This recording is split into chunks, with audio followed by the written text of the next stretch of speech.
regulated to just a 30-minute episode. I started off what was that first one? It was way too long. It was like an hour and a half. 30.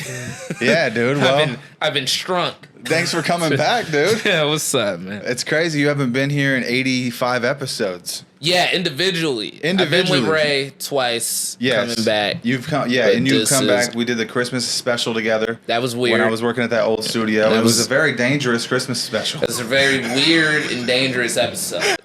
You gave me a Spider-Man toothbrush and. I was like, how young does Johnny think I am? I gave Ray black Santa socks. I was just trying to be like silly and give you guys jelly beans fell all over the floor. I was like, we gonna die. We gonna die. The owner comes in this studio like, why the hell are these jelly beans all over the floor, Johnny? The fuck's going on, man? I was in a weird place in my life, all right? And then the first one, we was at the crib. First time me and Ray. Yeah, we were right here in that living room over there. We were here. Dude, I'll tell you, the progression of it for me was like, I thought I needed someone else's help at first because I'm like a codependent person by nature. Honestly, I am. That's why I've been in a relationship. I was going to say, you're a relationship guy, aren't you? I'm a relationship guy. I'm so codependent by nature. So it's like, I kept thinking, so I had all these people helping me, and then that didn't work out. A couple people later, and then I'm working at this studio, and I'm helping them in turn for, my studio time, which is my equipment. It's just their space. So it was just like this weird thing, and then it all kind of snowballed, and I was back by myself again, and I was like, I just need to figure this out. Yeah. I just got to figure it out because I've been studying my whole life to do all this stuff. And what was happening, and I was just teaching other people to help me. And I was like, why am I teaching other people to help me? And I just do it all myself. You could do it yourself, but listen to me, man. You don't want to get to the stage of burnout, though. Yeah. It is good to have a group of people around you that are reliable, that can help you out and fuck with you. Because everybody you look up to, bro, especially in this sphere of podcasting and stand-up, they got a team. All of them that they got a team involved. Now, it's good that you do know how to do the shit and everything, but your problem was you kept running into unreliable people. Yes, that was more of the problem. Exactly. It's not needing help that was the problem. I need the help still. Yeah, you're saying, please help. It's not that I couldn't. Yeah, if I could get an intern in here, like a young editor or comic that would just help me out and turn for me in exchange for their skills and some producer credits, that would be amazing. And then as this thing grows and it gets monetized, I would love to be able to pay a team of people to just focus on stand-up and my dates and stuff and booking. Exactly. That's what I'm worried about. It takes away from my stand-up. It does. But here's the thing with me, right? With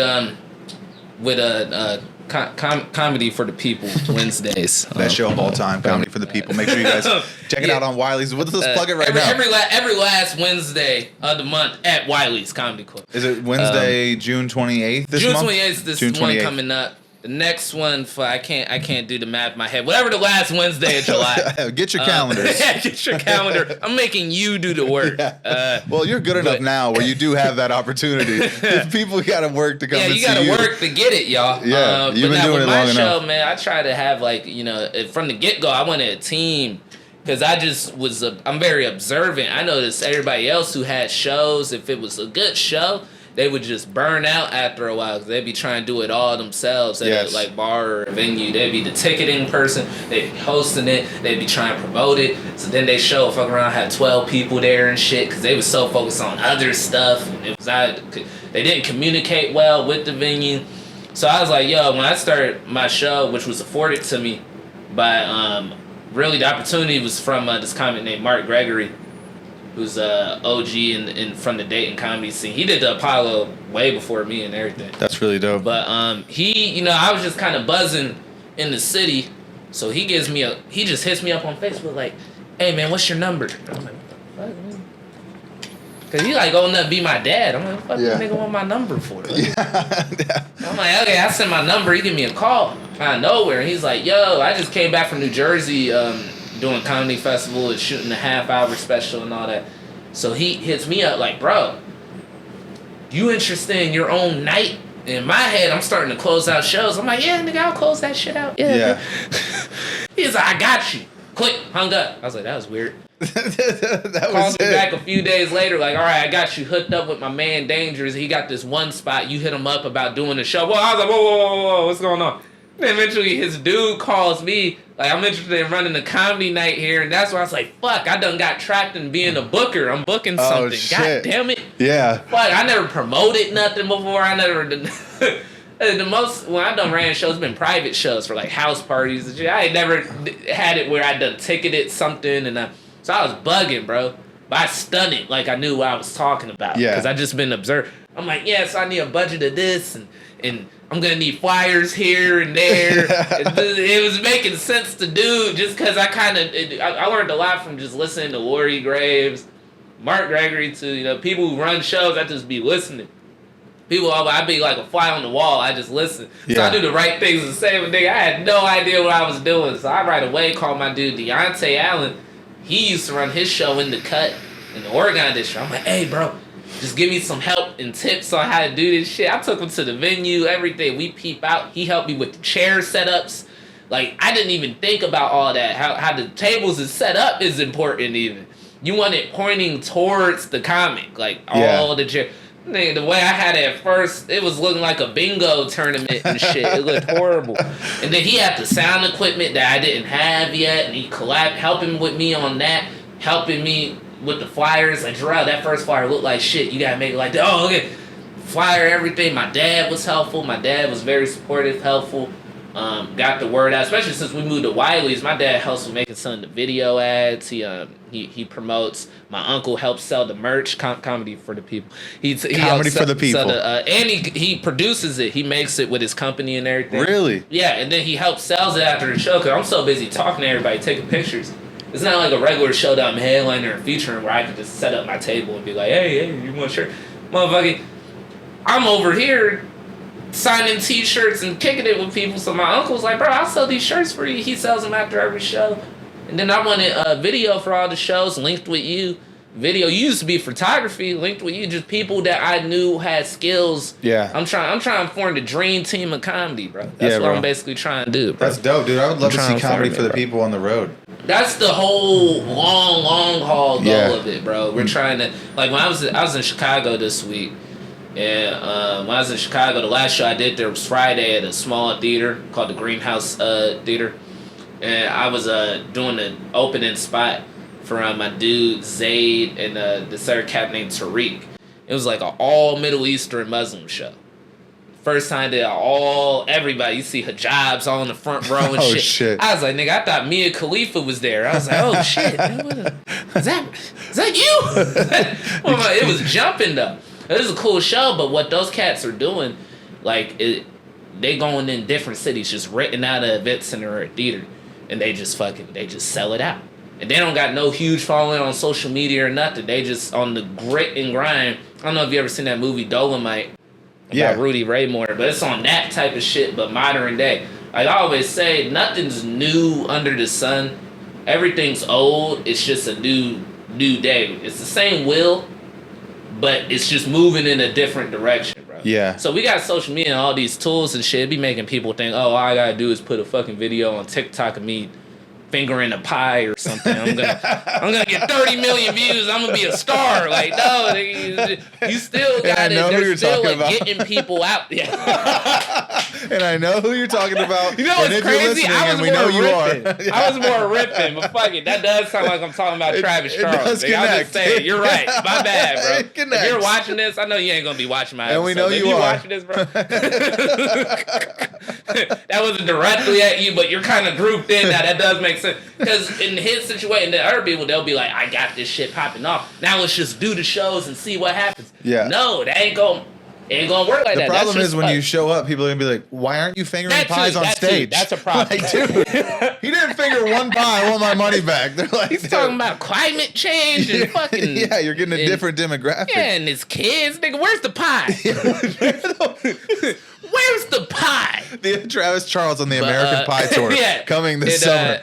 But in general, people think the internet done got rid of all gatekeeping and all needs of knowing how to run your box office. No, bro, you gotta be on the grit and grind because these two cats are selling out shows at small theaters, having 150 people, 200 people, with no real notoriety. They just rent out of space. They do online ads. They link with blogs. They kick it with people in the city. They get cool with motherfuckers and just converse and get people out. And it's building their brand more and more and more. They're posting about these shows. And that's what gonna get you in those higher levels of shit. Knowing how to run and produce your own shit. Networking with the people. And network with your audience, man. That's another thing, you know. But comics, we got a big problem where we just, after a show, motherfucker, hey, good set. Oh, yeah, thank you. Yeah. Get right back on your phone. Yeah. Mm-hmm. Yeah, okay. I know I'm great. Thank you. Yeah, I know, right? I know. Thank you. I'm headed to the car. That's why I work so hard. I'm going to my car. Bye. Goodbye. Yeah, I'm going to my car. It's like, nah, bro, that's an opportunity to make a real connection with motherfucker. Like, oh, man, appreciate that, bro. Like, at your show that I did for you, Yellow Springs, I took opportunity, people that being nice to me. Hey, man, yeah, are you on social at all, man? Yeah, link with me on there. I appreciate the love. I didn't have my t-shirts for sale, but I'm like, yo, you know, if y'all appreciate me, at least link me, you know what, follow, show some love. They'll do that for you, bro. Yeah. They're taking the time to talk to you face to face. They're going to do that. And they want to see where you're going to be again. Exactly, Social media is a way to find your dates again and follow up with this guy. Because they're like, wow, he was really good. I'd like to see where he goes. And they keep up with you. Like, you was just saying it was a cat who was on your show in Yellow Springs who you saw back when you was 18. Yes. And then shit just connect. Like, oh, shit, man, I get to see people follow your journey. Like, you got this picture of Dave Chappelle up here. You know how many people done probably seen Dave Chappelle when he was like 17. Yeah. And they just remember it. Like, you know, like, oh, yeah, that one kid. Yeah, he had that one joke. And then, boom, he's a star. Oh, that motherfucker. Yeah. Holy shit. The guy that lost Star Search? Yeah, the guy who got second place. Second place in Star Search? You just remember shit, bro. Dude, that was a cool moment, finding out, like, his success, and then when you go back and I don't know what documentary it was, but I just remember hearing about how he like lost. He was so young too, so just imagine the drive that must have given him. Yeah, it keeps you going, bro. Yeah. And then all the sitcom deals he was getting that just were failing. Like, yeah, he had 7 pilots, right? Pilot Boy Productions. I think he had more than 7. Really? He had one that kind of went through, but they did 12 episodes, but they only aired like 5. Man. It was a sitcom called Buddies. It was terrible. I don't care. Hey, if he hears this, fuck it. I guess my career is over, dude. That sitcom was fucking horrible, bro. Damn, it was so bad. You could tell the network was just forcing them to be a certain way and shit. Yeah. And I've been, you know, I've had glimpses, Johnny. I have glimpses of Hollywood. If I've looked in Hollywood, it's more like if you see your blinds there, I like peeped a little on the blinds and I was that close to it. I'm not in it, but I done seen it. You know, I done you're been in front close. of these execs. You're getting close. And man, these execs, man, they just be wanting to fucking. They think they know everything. They try to tell you what if you're a young comic. They really want you young. Hollywood wants to fuck you up when you're young. It's true. Yeah. When you're older, the reason why you're not seeing everybody's like, oh, young and hot's the thing. It's not just because of the appeal and the marketing. It's because when you older, you got more of a sense like, hold on, I don't like that deal. Like, how old are you, Johnny? 33. Hey, you're 33. You're still kind of, especially with that mustache, you reek of like, nigga, I'll do anything to get on. But still, you have a sense, you know, you got kids, you got family, you're a family man. You're going to a degree be like, hold on, I don't think I'm too keen on that. You know, you put your business voice on. Like, I don't think I'm. But when you're younger, they're like, yo, you just going to hop on it. We going to be able to control your image and do this and that. So these older execs who be older than you, older than Ray, my Uncle Nephew podcast, Uncle with a K. Shout out Uncle Nephew podcast, produced by your Johnny boy. Woods. Yes, check it out. Really dumb media. Check it out. Yeah, so you know what I mean? It be older execs trying to tell you as a young comedian what Gen Z wants to hear and what young people want to hear. They be like, yeah, so you got to do this to appeal to Gen Z. And you looking at them like, motherfucker, I am Gen Z. Yeah. What are you talking about? Yeah. What are you talking about? And they'll be like, I had one dude tell me, he was like, you're using too many big words in your act. What? What? Need you to dumb it down a little bit if you're going to be opening for me. I don't know if that was a what, because why would they say that, or a what, like, Jerrel using big words? What the fuck is that? No, dude, I've actually talked to you. We've done shows together, so I've been on the road with you for hours, and I've I got to pick your brain. You're actually, for a young guy, very intelligent. Oh, thank you, man. I was just thinking, like, why is he trying to bring you down, dude? Like, what? He's like, what? You graduate? What? Nah, we don't do that here, bro. You can't. And this was he wasn't like a comic. No, he was an executive. Kind of coming at me like, hey, man, you're using too many big words in your act. And I was like, what do you mean? He was like, you gotta stop trying to appeal to 40-year-olds and like, have you heard of World Star Hip Hop? And I was like, what? I was like, yeah, I've heard of World Star Hip Hop. He was like, yeah. Now, World Star, right? A few years ago, they were really ratchet, right? You know what ratchet is? You know what? I was like, yeah. He was like, then they got corny and white, right? But now they're ratchet again, right? So ratchet is in.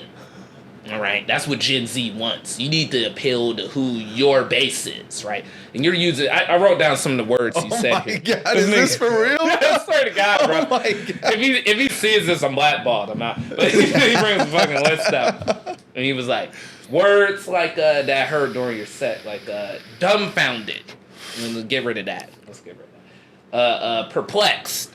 He literally wrote down every words that they have more than 3 syllables or some shit. The nigga wrote it down, dude. And he was like, "This one here, quivy. What is that about? You said quivy? Yeah. When do you say quivy? I said, come on. I was saying something like, if you're not too quivy or aware of what edibles are and shit, I was saying something. You know what? I'm in agreement with him on quivy. What are you doing? At least with quivy, I think maybe he had some good points. You know what I like? Well, in general, I do speak a certain way just in person with people. But what I like about saying certain, like, using certain words in my act, I find it, if you're talking about something crazy or stupid or gross, like, if you're doing a bit about titties, right? Yeah. If I'm just talking about titties, like, yeah, man, so I was looking at this bitch titties, man. Them areolas was smacking, man. Them shits was nice. It's like, okay, talking your shit, okay, whatever. But if I more go like, man, I was looking at these titties, man. When I looked at them, I mean, I swear, these areolas were mesmerizing. Yeah. Like, oh, my goodness. Yeah. I was looking at these goddamn titties, like, oh, my goodness. It's a softer touch. And people ain't gonna be listening like, did this nigga just say mesmerizing about titties? Yeah. You're talking about... It builds more suspense. Yeah, it builds up for suspense that I done noticed. And comments I like Dave Chappelle, Cat Williams, who's gully. He's crazy all over the place kind of. But if you listen to his vocab and how he speaks and his cadence, he actually Eddie Griffin. Eddie Griffin's a great example too. You know, but to the untrained eye or ear, they're just thinking, oh, these motherfuckers are just being nasty, talking about dicks and yeah. But you really break down, like, even when I was a kid, I would notice that. Like, do you hear how these motherfuckers talk? George Carlin. He wasn't somebody who was super crazy jumping around physical, but his verbiage and his cadence was his performance. Like, he had a rhythm and a flow to how he talked, and certain words he would choose instead of saying other words. That's why I tell some new comics, like, you don't gotta say fuck constantly if you don't have to. Yes. The only time I really overtly cuss is 2 times. Like, if I'm eating shit, if I'm bombing, if I'm bombing, you just hear, it's so many fucks and niggas and just it's just getting flowing around. Like, I'm just trying to get comfortable up here because you guys are really not feeling me. It's just getting flown around. And then number 2, if I'm like mad, if I was like mad before going up, sometimes if a crowd's so wild and they done booed motherfuckers, they're talking put the during Bernie people's Mac shit, on them. I just get angry. I ain't scared of you. But look, even how Bernie was talking, I ain't scared of you motherfuckers. I didn't come here for no foolishness. That's a pretty good impression. Foolishness, like the way just to choose that word. I ain't come here for no foolishness. Yeah, he's talking to him like they're You kids. didn't go like, I ain't here for no bullshit. You could have been more, but foolishness. Just hearing that, it got your ear like. I think it's authoritative in a way when you come off intelligent, but not too intelligent. Also, though, not where you don't want to be smarter than the crowd, but you want to be. You know what I mean? Like, they're gonna be like, this guy's a fucking asshole. He thinks he knows. You ever meet some comics? Well, here's my thing, right? In Chicago, I noticed this, right? Doing the Chicago shows and mics, especially the urban ones, man, I never met such a more aggressive group of comedians. Like, they're so aggressive. They're so mean and so, like... To each other or in general? To each other to the crowd? Bro. Yeah. Like It's a tough city, though, right? Hell yeah, man. Shoot. Think that has something to do with it? Yes. Motherfucker, when your goddamn little cousin done got hit by a stray bullet, you don't got time to be like, hey, how are we doing today? Like, no. I don't mean to laugh. Yeah, you're laughing at black murder, Johnny. No. It's the way that you said it. You just have this mesmerizing way of delivering. I got you doing it. But yeah, when just like DC used to be a scene that had like great, it still does, don't get me wrong, but great comics in terms of motherfuckers who made it to the mainstream, crossing up. Earthquake, Pierre, Dave Chappelle, Donnell Rollins, Fat Doctor, fucking Def Jam OG, Tony Woods. Yeah. A lot of greats, dude. Yeah, man, so many great comics who crossed into Martin Lawrence, bro. Martin Lawrence was from DC. I didn't know that. Yeah. Dude, speaking of Chappelle and Donnell, so I heard this recently, which actually a mutual friend of ours told me this, Damon Darling, you know Damon. So he said that when Chappelle actually came on the scene, he was super hot, but Donnell was actually the big headliner in DC at that time, and he was like selling out clubs all around. And they actually had a little bit of a beef because Chappelle was coming in and kind of like making waves on the scene and starting to sell out all these shows. So I guess they weren't even cool at first, and then Chappelle kind of took off with everything that he was doing, and they became friends somewhere in there. But I think it's really cool that like Chappelle, if that is true, because I think Donnell might be a little older than him. If that is true, bro, that's really dope that he was like, nah, I'm taking you with me. Like, I'm like, we did this shit together. Yeah, for sure. And in the same way that Chappelle pays homage to Tony Woods and guys who he's like, I literally get Paul Mooney. He's like, I literally got my style from these guys. And it's like, it's really cool how transparent he is about it too. You got to show, well, you don't got to. You don't got to do anything. But it's nice to show love and shit. 'Cause you got some headliners, they don't want heat going before them. They don't want somebody to tear it down. Yeah. But guys like Chappelle, Cat Williams, they put monsters up right before them. They're so big too, where the pandemonium of them, people are just excited for them too. So getting buried for them is just a whole different thing. Yeah. It's not, but even before they got to that level, they were like that, man, and paying homage. Like Dave paid homage on Chappelle's show to a lot of comics. He showed love to a lot of up and coming comics. Bill Burr was on Chappelle's show. I know, it is so cool. Before motherfuckers cared who he was like that. Yeah. Chris Rock's one like that. He shows love. If you pay attention to Everybody Hates Chris, it's so many unsung black actors and black comics in that show. It's one of the best shows ever. He had a dude from What's Happening playing Mr. Omar. He had fucking Corey Holcomb did a few just side little guest roles. He had J.B. Smoove as the barber in there. He got, fucking Rochelle was Pam from Martin. He just was always hell. That Tyler James Williams dude who played him as a kid in that show, that his career is so popping now. Abbott Elementary, Walking Dead, he done did it all. So that show really pushed a lot of careers, bro. Yeah. He had Jimmy Walker. He had Jimmy Walker on that motherfucker. He had comics. Yeah, like, Terry Crews was like the best dad on TV, too. Patrice O'Neal was supposed to be the dad. No, I didn't know that. How cool would that have been? He was supposed to be the dad, but he fucked up his audition. Damn, how cool would that have been? He didn't remember his lines, and he was just improvising and fucking around. Dude. It was funny, but they were like, you need to know the script, man. See, I love that show, but I would have loved it even more if Patrice was on it. Like, Chris said he was dying to give him the role, but he said he just couldn't. Not to take away from Terry Crews, but Terry, that role is him. I mean, I love that. Yeah. But you're right. Patrice, I would have loved to see. But you know how many roles Patrice could have had? I'm just biased, too, because, like, he was supposed to be on there consistently, and then he just... He was also in the other... what's the show with... he was on Arrested Development. Arrested Development. He burnt down the banana stand and shit. Yeah, you know what I mean? So he'd be in something. Then motherfuckers like the Avatar just disappeared for like...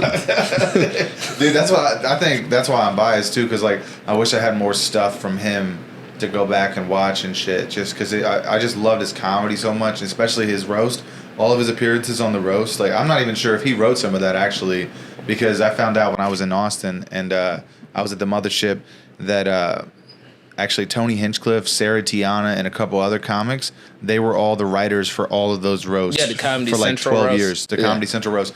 So for like a dozen years they were writing all these jokes for all these big people. But So that's what I'm gonna say right there. I'm gonna keep it real. You can tell when comics, especially that Charlie Sheen roast with Patrice, you can tell when comics kind of off the top riffing on shit. Bro. Yeah.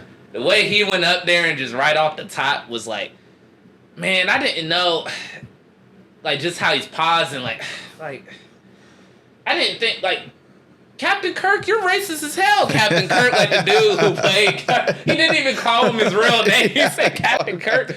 And then we talk about Anthony Jeselnik, he's like, look, I refuse to learn his stupid last name. I refuse. Look, in my world, he's an open micer in my world. We don't even, I'm like, yeah, nobody wrote that for him. Yeah, that's what I'm saying. He stood out amongst all the other comics every time I would see him on the roast. And, for sure. Dude, what was crazy too is like during the last one, like the comics were making fun of him and shit. Like he's gonna lose his foot, and they were like literally mocking him as he was dying. Yeah. And I was like, he bro, actually this is was dark. around that time. His health was pretty bad. Yeah, but he was dude. sitting there just laughing. He even got on Mike Tyson like Mike Tyson. I don't like this new Mike Tyson that white people are comfortable around. I don't like that at all. He was like, I remember when they didn't want to be around you. You're just I was like, nobody, bro. Nobody. Like, this motherfucker's off the dome in so much. And then he even got on Charlie Sheen's brother. Like, he was like, man, nobody can hold a Sheen down except for Emilio Estevez. Holy shit, that motherfucker's career is over. Yeah, he was like, but you can hold an Estevez down. Yeah, but you can hold an Estevez down. He was like, that motherfucker, and he's the good brother. He does everything right. He's the good and brother. that nigga's career's going nowhere. I was like, damn. Dude, what was wild about that is that Charlie Sheen having AIDS came out like a week after the roast. So how mad would you have been as a writer? Like, goddamn, how did we miss that? About the AIDS. How did we How did we miss that, dude? Here's the thing: Charlie Sheen had 2 chicks. One of them was a porn star. I think both of them were porn stars, just living with him, and he was fucking both of them raw every night and not telling them he had AIDS or nothing. Yeah, dude. I was like, nigga, you about to ruin these bitches' livelihoods. Well, they're porn stars. Nah, that's the. Come on, man. Not